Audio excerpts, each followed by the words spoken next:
Hey guys, what's up? You're watching Clique, and today we're going to be reviewing the Powera Fusion Pro controller. This is probably one of the most popular pro controllers on the market for PC and Xbox, and we're going to be seeing if it's still worth getting today in 2021. Starting off with the packaging, the Fusion Pro comes in a sleek matte black carrying case that can be used to store the controller and some accessories like the thumbsticks, paddles, and anti-friction rings. The carrying case feels tough and sturdy enough to where if you dropped it, the controller would be fine. But as far as the material used, it does show fingerprints easy, so look out for that. Moving on to the paddles, you get 4 of them that attach to the back of the controller. They feel durable, and the positioning of them naturally fall in line with where your pinky and ring fingers would be. The paddles themselves are made out of metal, but the controller registers the paddles by using a plastic switch under the magnet that holds the pack onto the controller. So while the paddles themselves might not break, be careful of the plastic switches, since those would have a higher likelihood of being broken because of the plastic material. Moving on to connection options, the Fusion Pro only works wired through USB Type A connection that will plug into your PC, Xbox One, or Xbox Series X. This is not a wireless controller, but hopefully Powera does decide to make a wireless version of this controller in the future,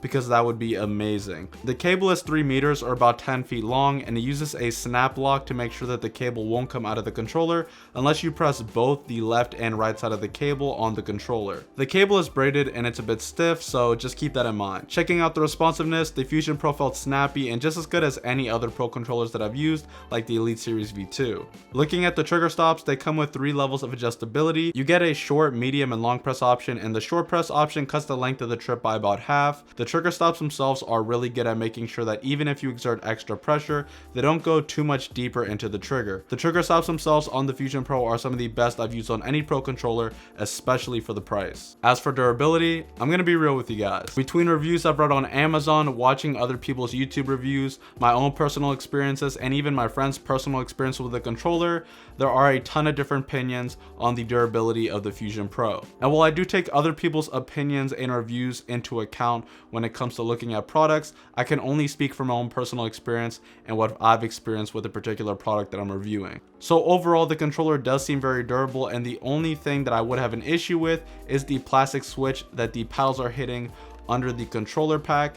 That's the only thing that I'd be worried about as far as long-term durability, because those do seem to be able to wear down easily over time. I think as long as you aren't slamming these paddles, and just keep it real with you guys, if you aren't blowing the backs out of your paddles when you're playing Fortnite and you're free building, or maybe you just rage a lot, then this controller should last you a long time. But if you know you're someone who's heavy-handed that's going to be slapping the shit out of these paddles, then don't be surprised if it wears down quickly over time, and that's just me keeping it real with you guys. And like I said, most of the components of this controller does seem really well built, from the faceplate to the thumbsticks to the face buttons and even the trigger stops themselves. Everything else does seem really well built. Shifting over to the grip, you get rubber grips on the back of the controller that feel nice, but you'll mostly only feel them on your pinky and the sides of your hand, since the paddles will take up most of the space where your fingers would be. The faceplate has a soft matte black texture that shows fingerprints easily, and the face buttons and thumbsticks have metallic accents around the edges to give it a more high-end look. As far as customizability, the faceplate is removable and you can easily take it off without using any tools. You just have to lift up above where the 3.5mm headphone jack on the bottom of the controller is, which means yes, you can plug a headset directly into this controller. After the faceplate is removed, you can swap out the extra thumbsticks that come in the case, but you can actually reposition the placement of the thumbsticks like you can do on some controllers like the Astro C40. As far as software goes, there is firmware updates available for the Fusion Pro that I would recommend you download if you decide to pick up the controller, but there is no actual software to download.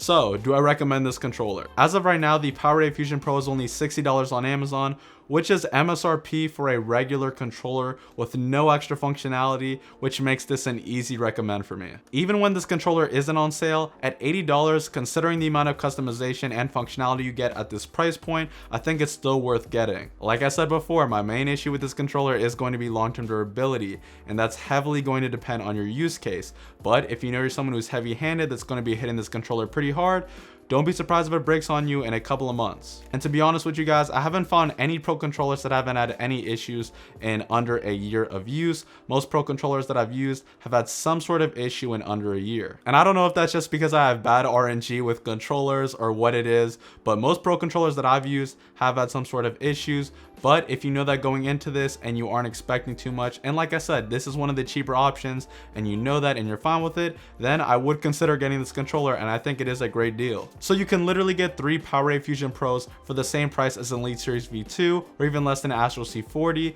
And the crazy thing is that if you do end up breaking it, you can still get 2 more for less than Elite Series V2.